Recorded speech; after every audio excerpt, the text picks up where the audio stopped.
Hi, I'm Victoria. I thought Christmas meant family, tradition, unconditional love. Instead, on Christmas Day 2023, my parents kicked me out of their dinner table in front of 20 relatives because I refused to pretend my abusive ex-husband was welcome in their home. I had paid their mortgage for 3 years. I had saved their house from foreclosure twice. I had sacrificed my own financial security to keep their perfect suburban dream alive. And somehow, I was still the ungrateful daughter who didn't understand family values. But the worst part wasn't being humiliated in front of my entire extended family on Christmas Day. It was realizing that my parents valued my abuser's presence more than their own daughter's safety. And when I finally decided to stop enabling their delusion, they discovered just how much their ungrateful daughter had been holding their entire world together. Before we jump back in, tell us where you're tuning in from. And if this story touches you, make sure you're subscribed, because tomorrow, I've saved something extra special for you. The snow was falling heavy that Christmas morning in Willowbrook, Connecticut, coating the pristine lawns of Maple Ridge Drive in that picture-perfect white that makes every house look like a Christmas card. I pulled into the circular driveway of 847 Maple Ridge, the house I'd been calling home base for the holidays since I was born 28 years ago.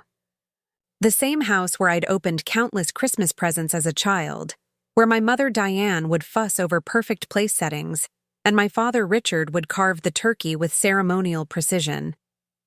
But this year felt different as I sat in my car, staring at the red brick colonial with its perfectly manicured hedgeline and designer holiday wreaths on every window. Maybe it was because I was coming alone for the first time in 6 years. Maybe it was because the house that once represented security now felt like a monument to my own financial sacrifice. Or maybe it was because I knew that somewhere inside, my parents were probably still hoping that Marcus, my ex-husband who had put me in the hospital twice, would show up bearing gifts and apologies. I grabbed the bottle of expensive wine from my passenger seat, the same Bordeaux that Richard pretended to appreciate but never actually bought for himself. At $150 a bottle, it was more than I should have spent, especially given that I'd been living paycheck to paycheck ever since I'd started covering their mortgage payments. But old habits die hard, and I'd been trained since childhood to never arrive empty-handed to a family gathering. The front door opened before I could ring the bell, and there was my cousin Jennifer, her face flushed from wine and warmth, arms extended for a hug that felt more performative than genuine. "Victoria, Merry Christmas, honey. We were starting to worry you weren't coming." Behind her, the house buzzed with the familiar chaos of a Caldwell family Christmas. 3 generations crammed into the formal living room and dining room, the sound of football commentary mixing with children's laughter and the clinking of wine glasses. Aunt Patricia's shrill laugh carried over the din, punctuated by Uncle Robert's booming voice retelling the same story about his golf game that he'd been telling for the past decade. "Where's Marcus?" Jennifer asked, her eyes scanning behind me, as if he might materialize from the snowy driveway. Mom said he might be joining us this year. There it was, the question I'd been dreading, delivered with that special brand of family nosiness disguised as concern. I forced a smile that felt like broken glass. "He won't be coming. We're divorced, remember?" Jennifer's face shifted into that practiced expression of sympathy that people wear when they want to show they care, but don't actually want to hear details. "Oh, honey, I'm so sorry. But you know, Christmas is about forgiveness and—" "Victoria!" My mother's voice cut through the conversation like a knife through wrapping paper.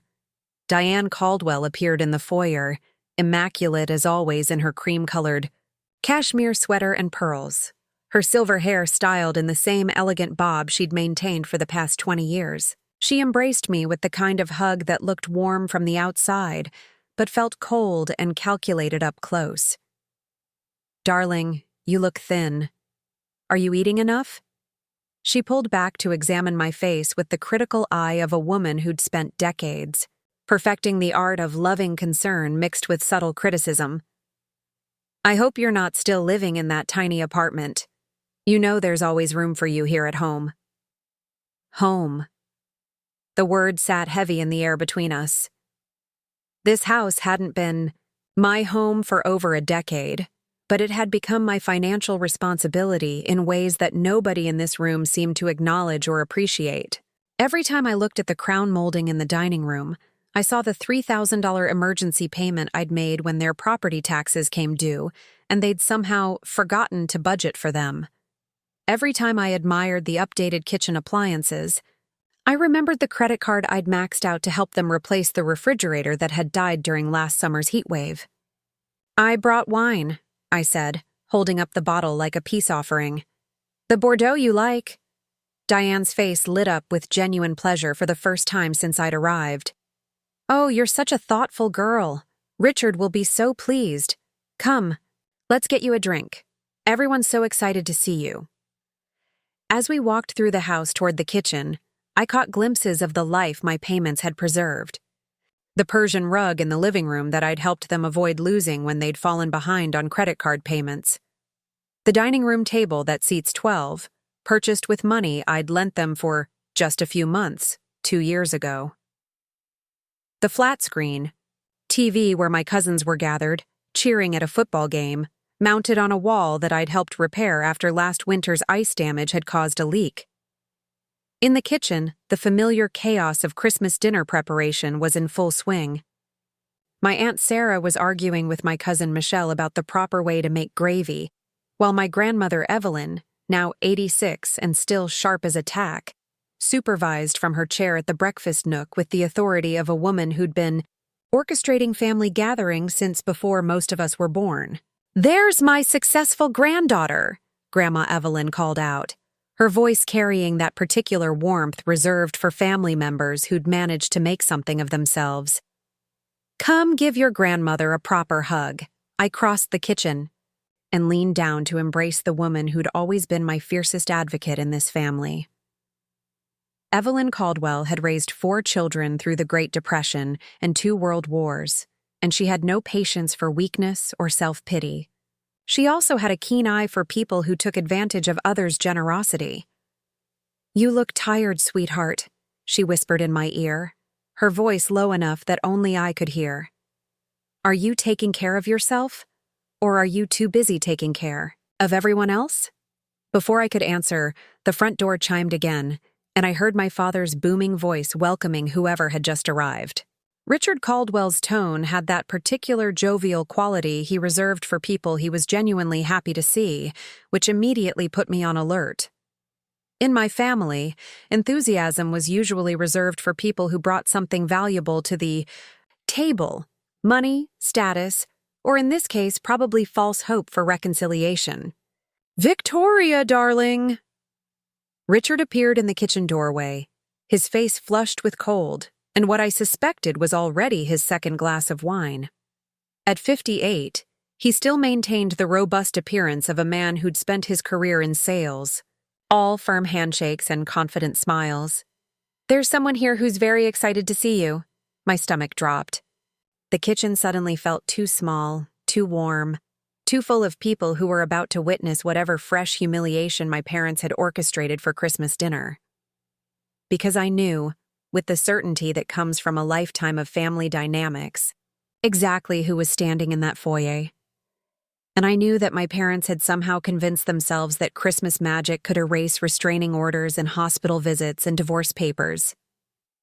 "Dad," I said slowly, my voice carefully controlled, "please tell me you didn't." But Richard's smile only grew wider, and behind him, I could hear the familiar voice that still made my hands shake and my heart race with something that definitely wasn't love. Marcus was here, in my parents' house, on Christmas Day. 3 months after our divorce was finalized, and 6 months after the last time he'd put his hands on me. And from the expectant faces around me, it was clear that everyone in this kitchen thought this was going to be a beautiful Christmas reunion. Instead, it was about to become the last Christmas I would ever spend pretending that family meant more than self-respect. But I didn't know yet that before this day was over, I would discover just how much power I actually held over the people who'd been taking my generosity for granted for years. Sometimes the best gifts come in the ugliest packages, and sometimes the person you think holds all the cards is actually depending on your charity more than they ever let you realize. Preparing and narrating this story took us a lot of time, so if you are enjoying it, subscribe to our channel. It means a lot to us. Now back to the story. Growing up at 847 Maple Ridge Drive, Christmas had always been Diane Caldwell's masterpiece. She would spend weeks transforming our colonial home into something that belonged in Better Homes and Gardens, with garland draped along every banister, coordinated ribbon on every wreath, and enough twinkling lights to be seen from space. The dining room table would be set with her grandmother's china, crystal glasses that caught the light from the chandelier, and place cards written in her perfect calligraphy. As a child, I had believed this was what love looked like: the attention to detail, the insistence on perfection, the way everything had to be just right for family to feel like family. I didn't realize then that performance and love were two entirely different things, or that my mother's need for everything to appear perfect was actually masking how fragile everything really was underneath. The Caldwell Christmas tradition had its rhythm, as predictable as clockwork.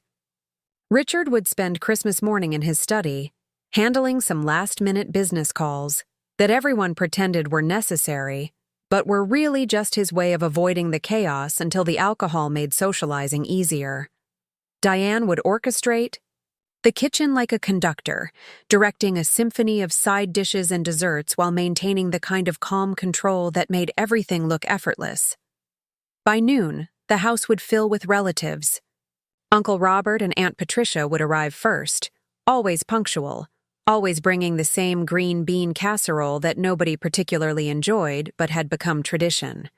Aunt Sarah would follow with her 3 teenagers, all of whom would immediately disappear into various corners of the house with their phones. Cousin Jennifer would flutter between conversations, collecting gossip like a social butterfly with a master's degree in family drama. And then there was Grandma Evelyn, who would hold court from her designated chair, dispensing wisdom and judgment, in equal measure while keeping track of who was drinking too much and who wasn't eating enough. She was the only one who seemed to see through the perfect facade, the only one who asked real questions about how people were actually doing beneath the holiday cheer. For 28 years, I had played my role in this production. The successful daughter with the stable marriage, the one who could be counted on to bring expensive wine and thoughtful gifts, who never caused drama or asked uncomfortable questions, even when my marriage started falling apart, even when Marcus's drinking got worse and his temper got shorter. I had maintained the performance, because that's what Caldwell's did. We kept up appearances. The first crack in the facade had come 3 years ago when Richard's printing business started struggling. He never called it struggling, of course. It was a temporary cash flow situation or some challenges with the current market conditions. But the euphemisms couldn't hide the late-night phone calls, the hushed conversations that stopped when I entered the room, or the way my parents suddenly became very interested in my career success and financial stability. It started small. Wow. Request to help with Christmas gifts for the grandchildren because things are a little tight this year. An emergency loan when their air conditioning died in the middle of a July heat wave. A temporary assistance with property taxes when the county assessment came in higher than expected. Each request came wrapped in embarrassment and promises of quick repayment, and each time I said yes because that's what families do for each other. Except the repayments never came, and the requests got bigger. The mortgage payment when Richard's biggest client filed for bankruptcy. The credit card minimums when Diane's medical bills from her gallbladder surgery piled up. The homeowner's insurance when they'd somehow let the policy lapse. Each crisis felt urgent, temporary, manageable. Each time I told myself it was just helping family through a rough patch. What I didn't understand then was that I wasn't helping them through anything.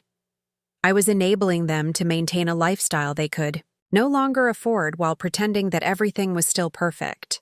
The house on Maple Ridge Drive, with its perfect landscaping and designer furniture, had become a museum dedicated to their former financial success, and I had become the silent curator paying admission for everyone else to enjoy the exhibit. The second crack came 2 years ago, when Marcus started showing up to family gatherings drunk. Not tipsy, not festive, but drunk in the way that made conversation unpredictable and everyone else uncomfortable. I would watch my family's faces during those dinners, waiting for someone to say something, to acknowledge that my husband was belligerent and inappropriate and making me miserable. Instead, they would simply work around him, like he was a difficult piece of furniture that couldn't be moved. "Marriage takes work," my mother would say, usually while refilling Marcus's wine glass. "All couples go through rough patches." "He's just passionate," my father would add, as if passion was what you called it when someone threw a plate against the wall because dinner was 5 minutes late. Even Grandma Evelyn, who usually had no filter when it came to calling out bad behavior, seemed to develop selective blindness when it came to Marcus. Later, I would understand why. Marcus was charming when he wanted to be, and he had convinced my parents that he was good for their financial situation. He brought expensive gifts, picked up dinner tabs, and most importantly, he never asked them for money the way their constantly struggling daughter did. The third crack, the one that should have brought the whole thing down, came 18 months ago. Marcus hit me for the first time during my cousin's wedding reception. We were in the parking lot of the Riverside Country Club, and I had made the mistake of talking too long to my college friend David, who was visiting from California. The slap echoed off the cars around us, sharp and shocking in the summer evening air. When we returned to the reception, I made excuses about walking into a door. When the bruise bloomed across my cheek over the next few days, I told my mother I'd fallen down the stairs. When Marcus apologized with flowers and promises and tears, I believed him because believing him was easier than admitting that my perfect marriage was a lie, but the bruises got harder to hide, and the excuses got thinner. The second time he hit me, I told my parents the truth. I sat in their kitchen, the same kitchen where I was standing now, and showed them the finger-shaped marks on my wrist. I told them about his drinking, about his anger, about the way he made me feel like I was walking on broken glass every day. "Have you considered counseling?" my mother had asked, her voice carefully neutral. "Maybe you're being too sensitive," my father had suggested. Men express frustration differently than women. They offered solutions that required me to change, not him. They suggested compromises that meant I should accept being hurt as long as it didn't disturb the family peace. They made it clear that my safety was less important than maintaining the illusion that everything was fine. And through it all, I kept paying their bills. Because I thought that if I could just be good enough, generous enough, selfless enough, they would eventually love me the way I needed them to. I thought that financial security would translate into emotional security, that if I could give them the stability they needed, they would give me the support I was desperately seeking. I was wrong about a lot of things in those days. But the biggest mistake I made was thinking that people who were willing to take your money while watching you suffer actually cared about your well-being. I thought I was buying love, but I was actually funding my own destruction. Standing in that kitchen on Christmas Day, surrounded by the family I had sacrificed so much to support, I was about to learn the difference between being needed and being valued. And I was about to discover that sometimes the most generous thing you can do for people who take advantage of your kindness is to stop giving them the opportunity to do it.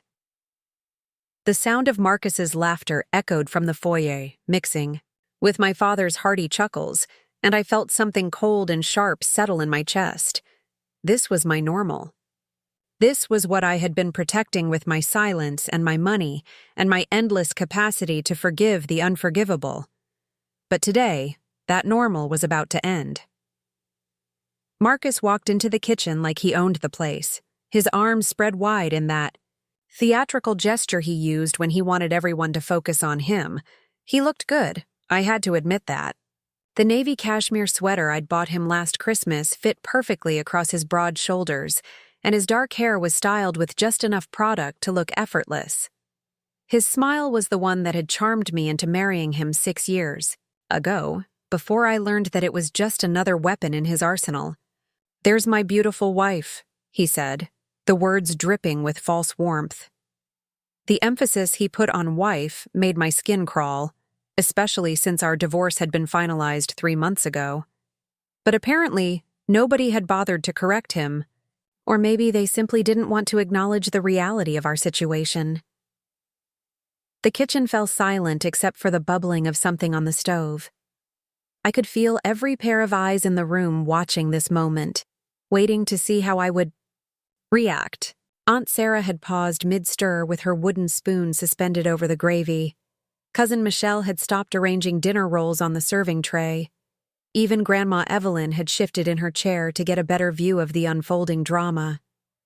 "We're divorced, Marcus," I said quietly, my voice steady despite the way my heart was hammering against my ribs. "You shouldn't be here." His laugh was low and smooth, the kind that suggested I'd just said something charmingly naive. "Come on, Vic, it's Christmas. Your parents invited me because they know that family is more important than a piece of paper from some courthouse." Family. There was that word again, weaponized and pointed directly at my chest. I glanced around the kitchen, looking for support, for someone to acknowledge that this situation was completely inappropriate. Instead, I saw Aunt Sarah nodding sympathetically, as if Marcus was the reasonable one in this scenario. "Victoria, darling," my mother interjected, her voice taking on that special tone she used when she was trying to manage a delicate situation. "Marcus brought wine for everyone, and he's been asking about you for months. He's clearly sorry about whatever happened between you two." Whatever happened. As if 3 hospital visits and a restraining order were just some minor miscommunication that could be smoothed over with good wine and holiday spirit. "He broke my ribs, Mom," I said, the words falling into the warm kitchen air like ice cubes. "He gave me a concussion that kept me out of work for 2 weeks. There is no whatever happened. There's documented assault and a legal divorce." Marcus's expression shifted, just for a moment, and I caught a glimpse of the anger that lurked beneath his charming facade. But then he was back to playing the wounded husband, shaking his head sadly as if I'd just broken his heart all over again. "I was going through a difficult time," he said, his voice heavy with practiced remorse. "I know I made mistakes, but I've been getting help. I've been sober for 4 months, and I just want a chance to show you that I can be the man you deserved. All along. The man I deserved." I almost laughed, but there was nothing funny about standing in my childhood kitchen listening to my abuser perform rehabilitation theater for an audience that desperately wanted to believe him. "Marcus!" Richard's voice boomed from the doorway, where he stood with a fresh bourbon in his hand and that jovial expression he wore when he was about to solve everyone's problems. "Son, why don't you tell Victoria about that business opportunity you mentioned? The one that could really turn things around for both of you. Son." My father had just called my ex-husband son 3 months after our divorce was finalized, while I stood there trying to explain why a man who had put me in the hospital shouldn't be welcome at Christmas dinner. Marcus straightened, and I could see him shifting into his business persona, the confident entrepreneur who had convinced my parents that he was good for me despite all evidence to the contrary. "Actually, that's part of why I wanted to talk to you today, Vic. I've got investors interested in a new software development company. Clean energy applications, huge growth potential. I could really use a partner with your financial management skills. A partner." He wanted me to fund his latest get-rich-quick scheme after months of threatening me, stalking me, and trying to convince mutual friends that I was the unreasonable one in our relationship. "I'm not interested," I said firmly, "and I need you to leave." The temperature in the kitchen seemed to drop several degrees. My mother's face flushed pink, the way it always did when someone disrupted her careful plans. My father set his bourbon down with more force than necessary, the glass clicking against the granite countertop. Victoria Elizabeth Caldwell. Diane's voice carried the full weight of maternal disappointment. I did not raise you to be cruel. That man drove all the way from Hartford to spend Christmas with his family, and you're going to throw him out like he's some kind of criminal? His family. Not my family. His family.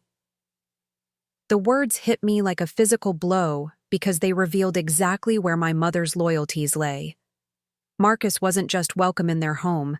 He was considered part of their family in a way that apparently transcended my actual relationship status or personal safety.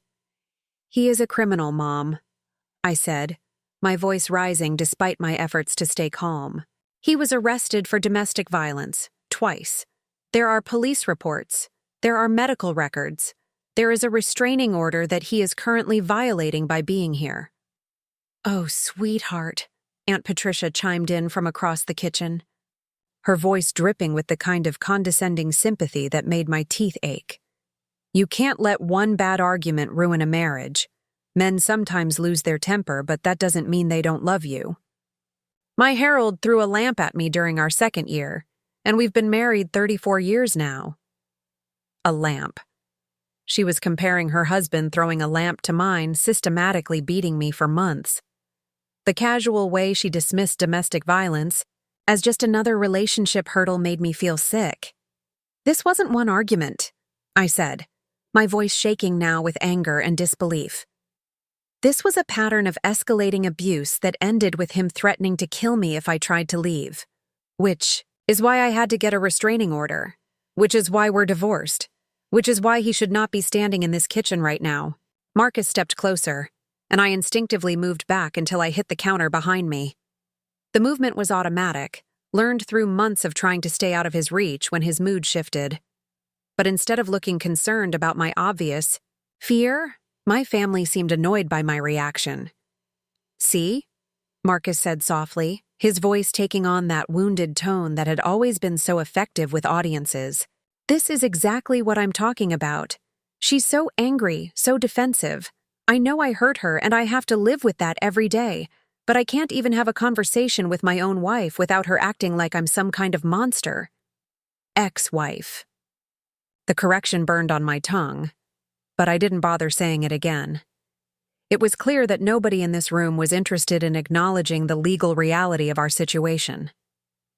Maybe if you tried to forgive, Grandma Evelyn said quietly from her chair, her voice carrying the authority of 8 decades of life experience. Forgiveness is what Christmas is about, Victoria. It's what makes us better than our worst moments. Forgiveness. The final nail in the coffin of any hope I'd had that someone in my family might actually support me. My own grandmother, the woman, who had always been my fiercest advocate, was asking me to forgive a man who had promised to kill me. I want him to leave, I said, my voice barely above a whisper. I want him out of this house. Now. The silence that followed was deafening. I could hear the football game playing in the living room, the distant sound of children laughing upstairs, the normal sounds of a family Christmas that somehow excluded the family member who was being terrorized in the kitchen. Richard cleared his throat, the sound cutting through the tension like a knife. When he spoke, his voice carried the finality of a judge delivering a verdict. Victoria, I think you need to decide what's more important to you, holding on to old resentments or being part of this family. Because Marcus is staying for dinner, and if you can't handle that like an adult, then maybe you're the one who should leave. The words hung in the air like smoke from a house fire. My father had just given me an ultimatum: accept my abuser's presence at Christmas dinner, or get out. In the house that I had been paying to keep afloat for 3 years.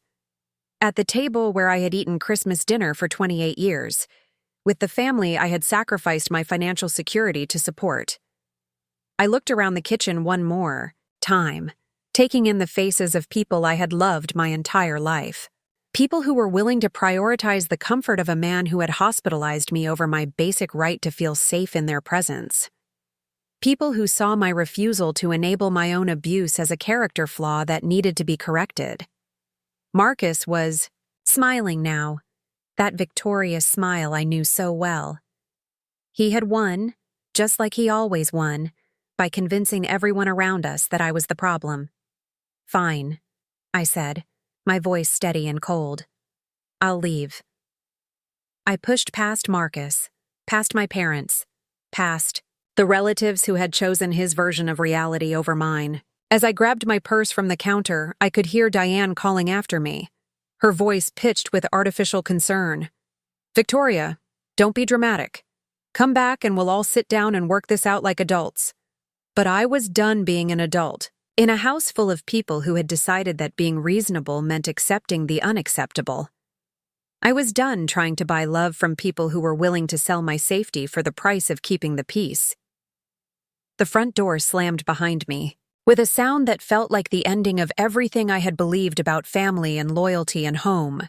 The snow was still falling, coating my car in a layer of white that made everything look clean and new. As I sat in my car in their driveway, engine running and heat blasting, I realized that for the first time in 3 years, I was free to make a decision based on what was best for me instead of what was best for everyone else. I had no idea that within hours I would discover just how much leverage I actually had over the people who had just chosen my abuser over their own daughter. I drove aimlessly through the snow-covered streets of Willowbrook for 20 minutes before I realized I had nowhere to go. My apartment in Hartford was 45 minutes away, but the thought of spending Christmas Day alone in my studio rental felt unbearable. Not because I missed my family. After what had just happened, I was grateful to be away from them. But because the silence would force me to confront the magnitude of what had just occurred. Instead, I found myself pulling into the parking lot of Riverstone Diner, the only restaurant in town that stayed open on Christmas Day. The neon sign flickered weakly through the falling snow, casting pink and blue shadows across the nearly empty lot. Inside, the diner was warm and bright, filled with the kind of people who had nowhere else to be on Christmas. A few truck drivers, an elderly man reading a newspaper, a young mother with 2 small children who were coloring on paper placemats. Waitress, a woman in her 50s with tired eyes and a genuine smile, seated me in a booth by the window where I could watch the snow accumulate on my car. Her name tag read, Dolores, and she poured coffee without being asked. The kind of intuitive kindness that comes from years of serving people who are having the worst days of their lives. "Rough Christmas, honey," she asked, her voice gentle, but not intrusive. I nodded, not trusting myself to speak without crying.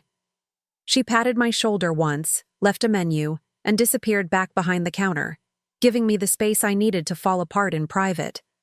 That's when the shaking started. Not the dramatic sobbing I had expected, but a deep, bone-level trembling that felt like my entire nervous system was rebooting. My hands shook so badly I could barely hold the coffee cup, and I had to set it down before I spilled it all over the table. The shock was physical, visceral. For 3 years, I had been operating under the assumption that my family's financial dependence on me created some level of loyalty, some basic obligation to support me when I needed them. I had believed that love was transactional, that if I gave enough, sacrificed enough, proved my worth through endless generosity, I would eventually earn the kind of unconditional support that families were supposed to provide. Instead, I had just discovered that my parents valued my abusive ex-husband's presence more than my safety. They had been willing to side with a man who had put me in the hospital rather than acknowledge that their daughter deserved basic respect and protection. The worst part wasn't even the betrayal itself. It was how easily they had dismissed 3 years of documented evidence. Police reports, hospital records, photographs of bruises, a restraining order issued by a judge. None of it mattered compared to Marcus's charming smile and expensive wine. My phone buzzed against the table, startling me out of my spiraling thoughts. A text from my mother. "Victoria, you're being childish. Come back and apologize to Marcus. It's Christmas and family forgives. Apologize to Marcus for refusing to sit at a dinner table with my abuser." I stared at the message for a long time, reading it over and over until the words stopped making sense. Then I did something I had never done before in my entire relationship with my mother. I deleted the message without responding. Another buzz. This time from Jennifer. "Girl, what happened? Everyone is saying you stormed out because Marcus was here. Your parents are really upset." I could picture the scene back at the house. My family gathering around the dining room table, Marcus probably charming everyone with stories about his business ventures, while my parents explained to the relatives that I was going through a difficult time, that divorce made some women unreasonable and vindictive. They would carve the turkey without me. They would pour wine into the glasses I had paid for in the house I had kept from foreclosure, while discussing how disappointing it was that I couldn't be more mature about my failed marriage. The thought should have made me sad. Instead, I felt something cold and sharp crystallizing in my chest. Not sadness, but clarity. My phone rang. Richard's number flashed on the screen, and for a moment I considered answering. Maybe he was calling to apologize, to acknowledge that they had handled the situation badly. Maybe he had realized that forcing me to choose between my safety and my family was unreasonable. I let it go to voicemail. Then I played the message on speaker, loud enough that Dolores could probably hear it from behind the counter. "Victoria, this is your father. I don't know what's gotten into you, but this tantrum needs to stop. Marcus is family, whether you want to accept that or not. He made mistakes, yes, but he's trying to make amends. The least you can do is show some Christmas spirit and give him a chance. Your mother is in tears, and Grandma Evelyn is very disappointed in your behavior. Come home and fix this. Family." Marcus was family, but apparently I was just the daughter having a tantrum. I played the message again, then saved it. Something told me I might need it later. The elderly man at the counter was watching me with kind eyes, the way strangers do when they recognize pain even if they don't understand the source. He raised his coffee cup in a small salute, and I found myself smiling for the first time all day. "First Christmas without family?" he asked quietly. "First Christmas without pretending that people who hurt me deserve my loyalty," I replied. He nodded, like this made perfect sense. Sometimes the best gift you can give yourself is the truth, even when it's not what you wanted to hear. Dolores refilled my coffee and set down a piece of apple pie I hadn't ordered. "On the house," she said. "Nobody should spend Christmas alone, unless they choose to." I realized then that I had chosen to. For the first time in my adult life, I was spending Christmas exactly where I wanted to be, with people who treated me with basic human kindness instead of conditional love that came with impossible strings attached. My phone buzzed again. Another text, this time from Marcus himself. "Vic, I'm sorry things got heated today. I know you're hurt, but I really have changed. Your family sees it, and they want us to work things out. Can we talk? I miss you." I stared at the message for a long time, remembering all the times he had sent similar texts after hitting me. The cycle was always the same: violence, remorse, promises, charm, and then escalation back to violence. My family had just inserted themselves into that cycle, enabling him to continue the pattern by providing him with access to me and legitimizing his version of events. But there was something else in his message that caught my attention. "Your family sees it, and they want us to work things out." He wasn't just manipulating me, he was coordinating with my parents. They weren't innocent bystanders who had made a mistake in judgment. They were active participants in trying to reconcile me with my abuser. The realization hit me like cold water. This hadn't been a spontaneous decision to invite Marcus for Christmas dinner. It had been planned, orchestrated, a deliberate attempt to force me back into a relationship that had nearly killed me. I thought about the mortgage payments I had been making for 3 years. The property taxes, the insurance, the endless emergency expenses that somehow always became my responsibility. Every month, I had written checks to preserve their suburban paradise while living in a studio apartment and driving a car with 150,000 miles on it. And they had used that dependence, that financial vulnerability, to create a situation where they could pressure me into accepting my abuser back into my life. For the first time since I had left the house, I felt something other than hurt and shock. I felt angry. Not the hot, explosive anger that burns out quickly, but the cold, calculating anger that builds strategy and plans revenge. I pulled out my phone and opened my banking app. 3 years of automatic payments to their mortgage company, all documented, all traceable. 3 years of emergency transfers when they claimed they couldn't make their property taxes or insurance payments. 3 years of financial records that proved exactly how dependent they were on my generosity. Generosity they had just taken for granted while trying to force me back into an abusive marriage. I scrolled through the transaction history, adding up the numbers in my head. Over the past 3 years, I had paid approximately $89,000 toward their mortgage and related expenses. $89,000 to keep them in a house they used to enable my abuser. Sitting in that diner booth, watching the snow fall outside, while eating pie bought by a stranger who showed me more kindness in 5 minutes than my family had shown me in years, I made a decision. If my family wanted to treat Marcus like family more than they wanted to protect their actual daughter, then they could figure out how to maintain their lifestyle without their daughter's money. I opened my bank's website and navigated to the automatic payment section. The mortgage payment was scheduled to process in 6 days, on December 31st. I hovered my finger over the cancel button, feeling the weight of what I was about to do. This wasn't just about money. This was about power and respect and the simple acknowledgement that I deserved better than being forced to choose between my safety and my family's approval. I pressed cancel. Then I did the same for the property tax auto-pay, the insurance transfer, and every other automatic payment that had been flowing from my account to their expenses. My phone rang again, Diane this time. I let it go to voicemail, then played the message immediately. Victoria, honey, please call me back. I know you're upset, but we can work this out. Marcus left, and we can have a nice quiet dinner, just family. Please don't ruin Christmas over something that happened months ago. Something that happened months ago. 3 broken ribs, a concussion, and a restraining order were just something that happened months ago.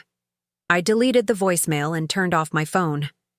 Outside, the snow was falling harder now, covering the world in a blanket of white that made everything look clean and new. I had nowhere to be, no obligations to fulfill, no family dinner to return to where I would have to smile and pretend that everything was fine.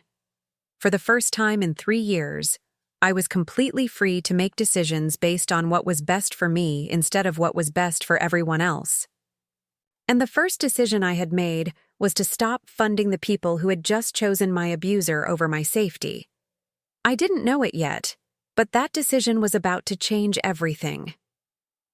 I spent the rest of Christmas Day in my studio apartment, not wallowing in self-pity as my family probably expected, but doing something I had never done before, conducting a thorough audit of my relationship with my parents.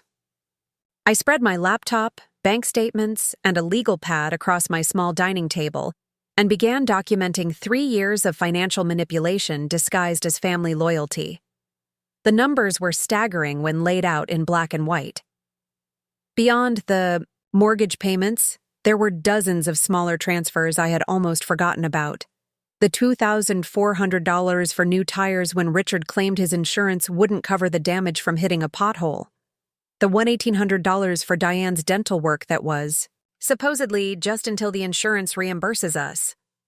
The $3,200 for emergency roof repairs after a storm, paid for with money I had been saving for a down payment on my own house. Every expense had come with a story, an excuse, a promise of repayment that never materialized. But what struck me as I reviewed the patterns wasn't just the money, it was the timing. Almost every financial emergency had coincided with periods when I was most vulnerable, when I was struggling in my marriage or dealing with Marcus's escalating abuse. The roof. Repair request had come 2 days after Marcus gave me a black eye that forced me to miss work. The insurance payment had been requested the same week I had filed for a restraining order. It was as if my parents had developed a sixth sense for when I was too emotionally drained to ask hard questions about their mounting financial needs. But now, sitting in the quiet of my own space without the pressure of family obligations or the fear of Marcus's reaction, I could see the manipulation clearly. They hadn't just been taking advantage of my generosity, they had been exploiting my trauma. Every time I came to them bruised and desperate for support, they had transformed my crisis into their opportunity. While I was begging them to acknowledge that my husband was dangerous, they were calculating how much they could extract from me before I regained enough emotional stability to start asking questions. I pulled up Richard's business records online, something I had never thought to do before. Caldwell Printing Solutions had been hemorrhaging money for 5 years, not 3. The client bankruptcy he had blamed for their financial difficulties had happened 18 months after they started asking me for help, not before. They had been lying about the timeline, making their situation seem temporary and crisis-driven when it was actually systematic decline they had been covering up with my money. The real revelation came when I searched property records for 847 Maple Ridge Drive. The house was worth $650,000, and they owed $380,000 on the mortgage. They had $270,000 in equity, enough to downsize to something affordable and eliminate their financial stress entirely. But that would mean giving up their prestigious address, their spacious colonial, their image as successful members of Willowbrook's upper middle class. Instead, they had chosen to maintain their lifestyle by bleeding me dry while I lived in a 400-square-foot apartment and drove a car that needed $800 in repairs I couldn't afford. My phone, which I had turned back on an hour earlier, buzzed with another text from Jennifer. "Victoria, Mom is really worried about you. She says you haven't answered your phone all day. Can you just call and let everyone know you're okay?" I stared at the message, noting how it framed my silence as concerning rather than justified. Nobody was worried about whether I was okay when they were pressuring me to sit at dinner with my abuser. They were worried now because my absence was disrupting their narrative and making it harder to pretend that everything was normal. But instead of responding to Jennifer, I did something I had never done before. I started researching my legal options. A quick Google search led me to articles about financial elder abuse. Ironically, the same crime my parents could probably accuse me of if I were exploiting their dependents instead of the other way around. But there were other relevant laws, too. Financial coercion, emotional manipulation, and something called undue influence that applied when vulnerable people were pressured into financial decisions that benefited others. The more I read, the more I realized that what had happened to me wasn't just unfair, it was potentially illegal. My parents had used my emotional vulnerability during an abusive marriage to extract money that they didn't actually need. Money they had used to maintain a lifestyle they couldn't afford, while I sacrificed my own financial security. But I wasn't interested in legal action, at least not yet. I was interested in something more immediate, making sure they understood exactly what they had lost when they chose Marcus over me. I opened a new document on my laptop and began typing a comprehensive financial analysis of our relationship, not an angry letter or an emotional plea, but a cold, professional breakdown of exactly how much their lifestyle depended on my contributions. The analysis included their mortgage balance, property taxes, insurance costs, and average monthly expenses, based on the emergency requests I had been fulfilling for 3 years. I calculated their monthly income based on Richard's business records and Diane's part-time work at the boutique. The shortfall was $2,800 per month, exactly the amount I had been covering through various payments and transfers. But I didn't stop there. I researched comparable properties in less expensive areas and calculated what their expenses would be if they downsized to something within their actual means. I found listings for perfectly nice houses in towns 15 minutes away that would cut their monthly expenses in half and eliminate their dependence on my financial support entirely. The document was 12 pages long when I finished, with charts and graphs and footnoted sources like a business proposal. Because that's exactly what it was. A proposal for how they could restructure their lives to be financially independent and stop exploiting their daughter's trauma for economic gain. As I worked, something shifted inside me. The hurt and confusion I had felt earlier were crystallizing into something harder and more focused. I wasn't just angry anymore. I was strategic. For 3 years, I had been reacting to their financial crises, always one step behind, always responding to emergencies that somehow kept multiplying despite my help.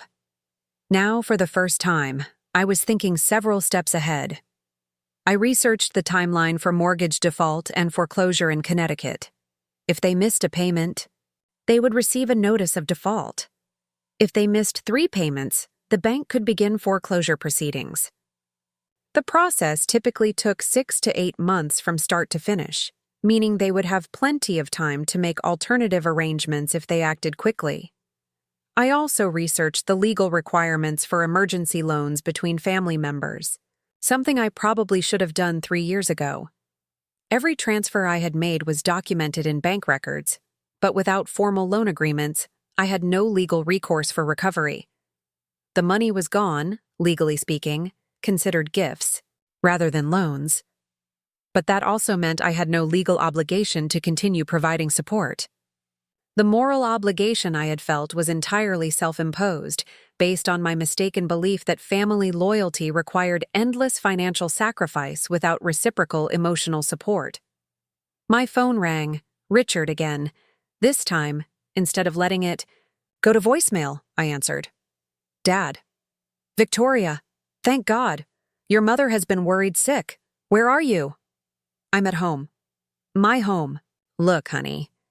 I think we all said some things today that we didn't mean. Why don't you come back over and we can have a nice quiet evening? Just the family. Just the family. The same family that had chosen my abuser over my safety 6 hours. Earlier. Dad, I need to ask you something. When you invited Marcus to Christmas dinner, did you discuss it with him beforehand? Did you plan it together? A pause. Too long. Too careful. Victoria, I think you're reading too much into... Yes. Or no, Dad. Did you coordinate with Marcus to get me to that dinner so you could pressure me to reconcile with him? Another pause. Then, we thought if you could just see him in a normal setting, see how much he's changed. He violated his restraining order by being there. You helped him commit a crime. Now that's dramatic, Victoria. It's a civil order. Not... I have to go, Dad. Wait, honey, please. We can figure this out. Whatever's wrong, we can fix it as a family. The mortgage payment is due in 6 days, I said quietly. You might want to start figuring out how you're going to make it. Without my help. I hung up before he could respond. The silence in my apartment felt different now. Not empty or lonely, but clean, clear. For the first time in 3 years, I wasn't waiting for the next crisis, the next emergency that would require me to choose between my own financial security and my parents' approval. I saved the financial analysis document and closed my laptop.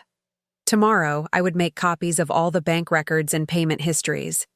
I would compile a comprehensive file documenting exactly how much I had contributed to their lifestyle and exactly how much they stood to lose now that I was withdrawing my support.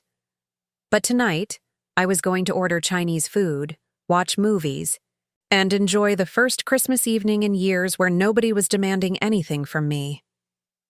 My phone buzzed with one final text, this time from Marcus. I heard you're upset about today.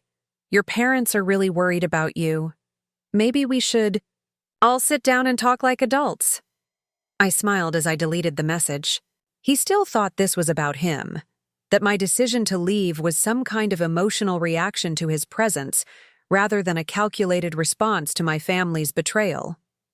He was about to learn, along with my parents, that the daughter who had been quietly funding their lifestyle for 3 years had been paying attention to a lot more than just their bills. And now that I was no longer distracted by trying to earn their love, I was free to focus on protecting my own interests. The power dynamic in my family was about to shift dramatically, and I was the only one who saw it coming. December 31st arrived, with the crisp clarity that only comes after a major decision has been made. I woke up in my studio apartment knowing that today, for the first time in 3 years, my parents' mortgage payment would not be automatically transferred from my account.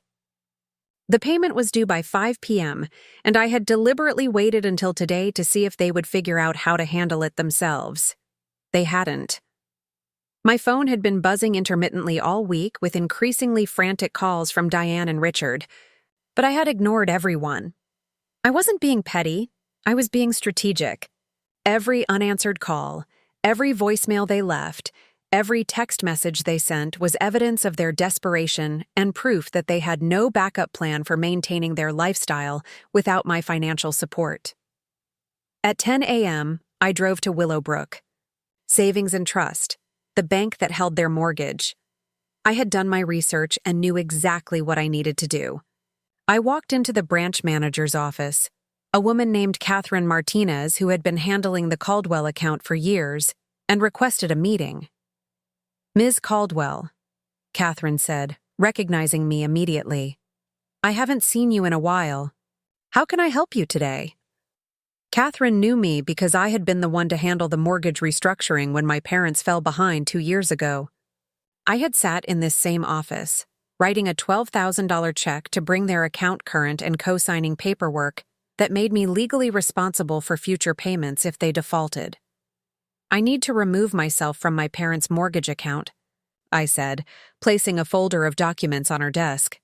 "I've been making their payments for 3 years, but that arrangement is ending today." Catherine's expression shifted from friendly to concerned as she pulled up their account on her computer. "I see.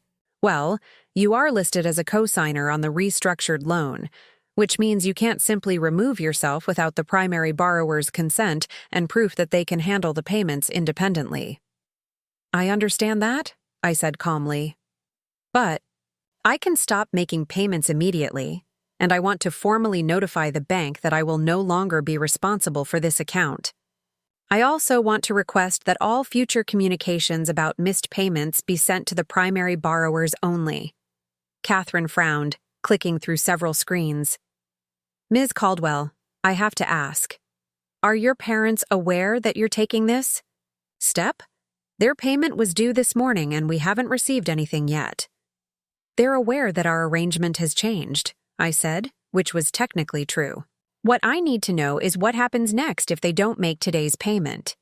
She explained the timeline I had already researched, a grace period until January 15th, then a notice of default, followed by escalating penalties and potential foreclosure. Proceedings if multiple payments were missed.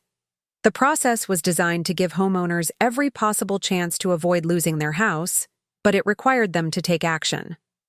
"I'll need you to sign some paperwork documenting your request to be removed from payment responsibility," Catherine said, her tone professional but concerned. "But Ms. Caldwell, I have to advise you that this could seriously impact your parents' credit rating and their ability to keep their home." "I understand," I replied, signing the documents she placed in front of me. "But their financial situation is no longer my responsibility." As I left the bank, I felt the weight of what I had just done. Not guilt, I was surprised by how little guilt I felt, but the gravity of shifting a power dynamic that had defined my relationship with my parents for years. They had been operating under the assumption that my sense of family obligation would override any boundary they crossed, any disrespect they showed, any betrayal they committed. That assumption was about to be tested. At 2 p.m., my phone rang.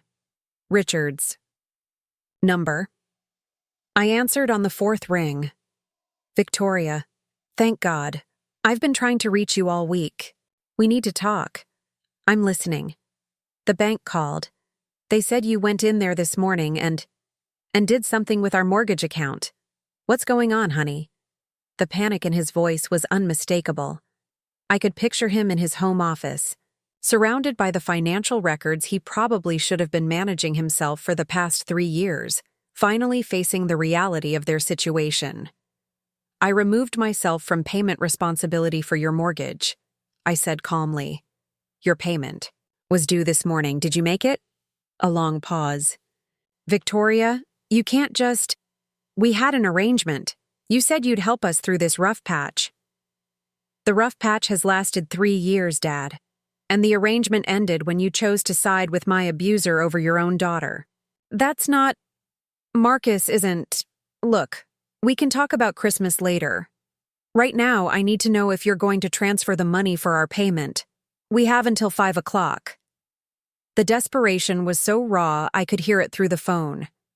This was a man who had never learned to say please to his daughter, who had treated my financial support as an entitlement rather than a gift, now begging without actually using the words. "I'm not going to transfer the money, Dad." "Victoria, please. We can work out whatever's wrong between us. But we can't miss this payment. Our credit. Our house." "Your house," I corrected. "Your credit. Your financial responsibility that you've been avoiding for 3 years. You don't understand. The business is still recovering, and if we lose the house, we'll lose everything. Your mother's health can't handle the stress of moving, and at our age, we'll never qualify for another mortgage." There it was.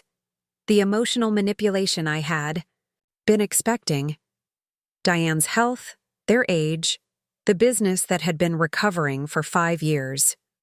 Every excuse designed to make me feel responsible for their choices and guilty for protecting myself. "Dad, you have $270,000 in equity in that house. You can sell it and buy something you can actually afford. Or you can refinance and take out enough equity to pay off your debts and start fresh. But you can't continue to fund your lifestyle with money from a daughter you're willing to sacrifice to keep your abuser happy." Silence.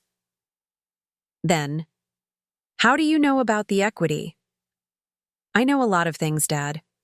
I know your business has been failing for 5 years, not 3. I know you lied about the timeline of your financial problems. I know you've been using my trauma as an opportunity to extract money from me every time Marcus hurt me badly enough that I came to you for support." "That's not— Victoria, you're misunderstanding." "I'm done misunderstanding. I'm done being generous to people who see my kindness as weakness. And I'm done funding a lifestyle you use to enable my abuser." I hung up before he could respond. "Within an hour," Diane called. Her voice was shaking when I answered. "Victoria, your father told me what you said. Honey, this is crazy. We're family. We love you. Whatever happened at Christmas, we can fix it. But you can't just abandon us like this." "I'm not abandoning you, Mom. I'm stopping enabling you. There's a difference." "But the house, Victoria. We'll lose everything. Is that what you want? To see your parents homeless? You won't be homeless. You'll be forced to live within your means, which is something you should have done 3 years ago instead of bleeding your daughter dry while she was being abused." "We didn't know." "You knew exactly what was happening. You chose to profit from it rather than protect me from it. And when I finally got away from Marcus, you invited him back into your home and gave me an ultimatum to accept his presence or leave." Diane was crying now, the kind of tears she had perfected over decades of getting her way through emotional manipulation. "Please, Victoria. We made a mistake. We'll never let Marcus in the house again. We'll do whatever you want. But please don't let us lose our home. What I want is for you to take responsibility for your own financial situation instead of expecting me to subsidize your poor decisions. We can't make the payment without you. You know we can't. Then you'd better start making some hard choices about your priorities." I hung up and immediately turned off my phone. At 6 p.m., I turned it back on to find 17 missed calls and 12 voicemails. I didn't listen to any of them. Instead, I checked my bank account to confirm that no payment had been transferred to their mortgage company. For the first time in 3 years, Richard and Diane Caldwell had missed their mortgage payment. The next morning, I received a text from Jennifer. Victoria, what the hell is going on? Your parents are freaking out about their mortgage. They said you cut them off completely.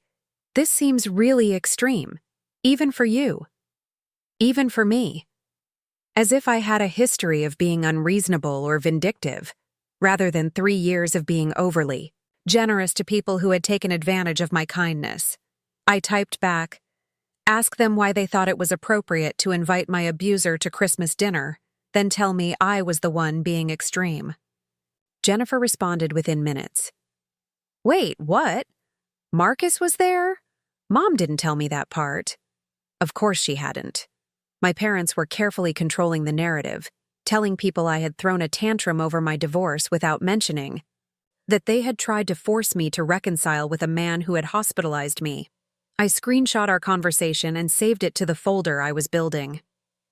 Every piece of evidence that showed how my family was misrepresenting the situation, every proof of their financial dependence, every document that demonstrated their manipulation and lies. Because I had a feeling this was just the beginning. They had spent 3 years treating me like I was too weak to fight back, too grateful for their conditional love to ever challenge their authority. They were about to discover just how wrong they had been. That evening, I sat in my apartment with a glass of wine and my laptop, drafting an email I had been composing in my head for days. Not to my parents. They had forfeited the right to direct communication when they chose Marcus over me. But to someone who deserved to know the truth about what had really happened on Christmas Day, someone who might be very interested to learn about the financial arrangements that had been hidden from the rest of the family for 3 years. I opened my email and typed, Dear Grandma Evelyn. The email to Grandma Evelyn was a masterpiece of careful documentation. I had spent hours crafting it, including bank statements, photographs of my medical records from Marcus's attacks, copies of the restraining order, and a timeline that showed how my parents had systematically extracted money from me while enabling my abuser.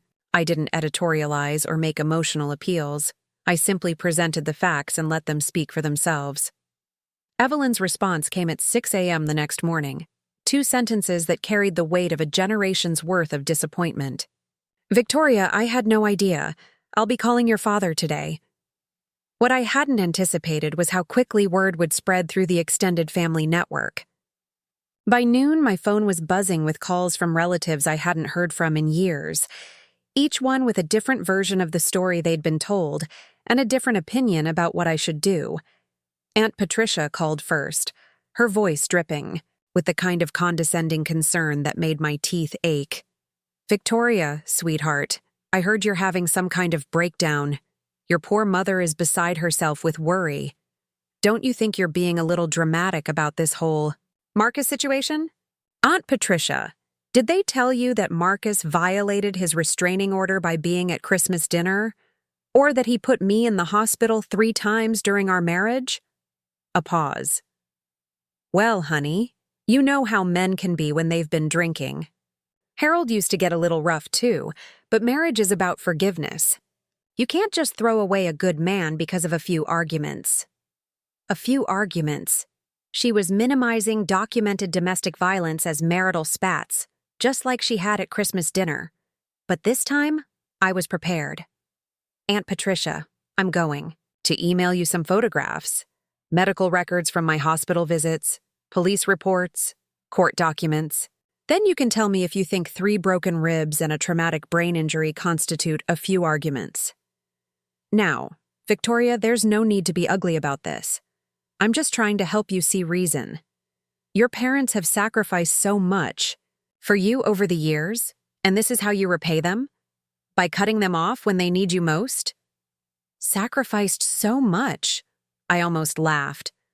What exactly have they sacrificed for me in the last 3 years, Aunt Patricia? Well, they've supported you through your divorce, and they've been there for you emotionally and And they raised you, Victoria. That counts for something. I've paid their mortgage for 3 years. I've covered their property taxes, their insurance, their emergency repairs.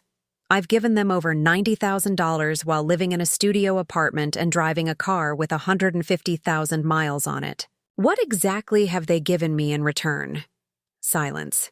Then, money isn't everything, Victoria. Family is about more than who pays for what. You're right.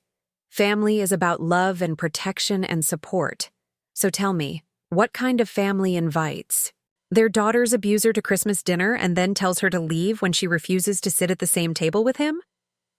The call ended abruptly. 20 minutes later, Uncle Robert called with a completely different approach. Victoria, your dad's asking for a loan. Just temporary, he says, until he can sort out this mortgage situation. I told him I'd think about it, but I wanted to hear your side first.